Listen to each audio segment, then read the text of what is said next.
രേണു സുധി ഉണ്ടാക്കി ബിഗ് ബോസിൽ ചെന്നപ്പോഴത്തേക്ക് അവിടെ അക്ബർ ഇവരെ ഉണ്ടാക്കി സെപ്റ്റി ടാങ്ക് എന്ന് വിളിച്ചിട്ടുണ്ടായിരുന്നു. ആ സമയത്ത് ഒരുപാട് പേരുണ്ടെങ്കിൽ ഇതേ കണക്ക് ഇവർ ഭയങ്കരമായിട്ട് ഇതേ കണക്ക് പാവമല്ലേ ഇങ്ങനെയൊക്കെ എന്തിനാണ് വിളിക്കുന്നതെന്നൊക്കെ ഒരുപാട് പേര് ചോദിച്ചിട്ടുള്ളതാണ്.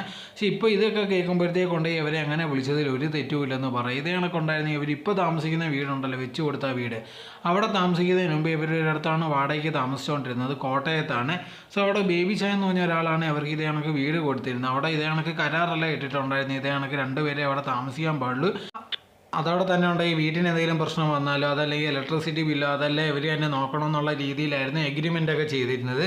അത് കഴിഞ്ഞപ്പോഴത്തേക്കുണ്ടെങ്കിൽ ഇതേ കണക്കുണ്ടെങ്കിൽ അവർ കാണുന്നവരെ എല്ലാം വിളിച്ച് വീട്ടിൽ കൊണ്ടുപോയി താമസിപ്പിക്കാൻ തുടങ്ങി. തങ്കച്ചനാവട്ടെ അല്ലെങ്കിൽ സഹോദരനാവട്ടെ അങ്ങനെ എല്ലാവരെയും കൊണ്ടുവന്ന് വീട്ടിൽ താമസിപ്പിച്ചിട്ടുണ്ടെങ്കിൽ അവിടെ നിൽക്കുകയാണ്. ഇത് ചോദിക്കാൻ ചെന്നുണ്ടെങ്കിൽ ഈ ബേബി ചായനെ ഉണ്ടെങ്കിൽ ഇവരെല്ലാം തെറി വിളിച്ച് ഓടിക്കുകയാണ് ചെയ്തത്. ഇപ്പം നമുക്ക് തന്നെ ഇപ്പോഴത്തെ സംഭവം വെച്ച് അറിയാതെ കണക്ക് രേണു സുധി ആയിക്കോട്ടെ അതല്ലെങ്കിൽ അച്ഛൻ തങ്കച്ചൻ ആയിക്കോട്ടെ സംസാരിക്കുന്നത് ഭയങ്കര പുള്ളികളാണ്, ചീത്ത വിളിക്കുന്നതിനൊന്നും ഒരു മയവും ഇല്ല. സോ അങ്ങനെ ഉണ്ടെങ്കിൽ അയാളെ ചീത്ത വിളിച്ച് പറഞ്ഞു വിട്ടിരിക്കുകയാണ്.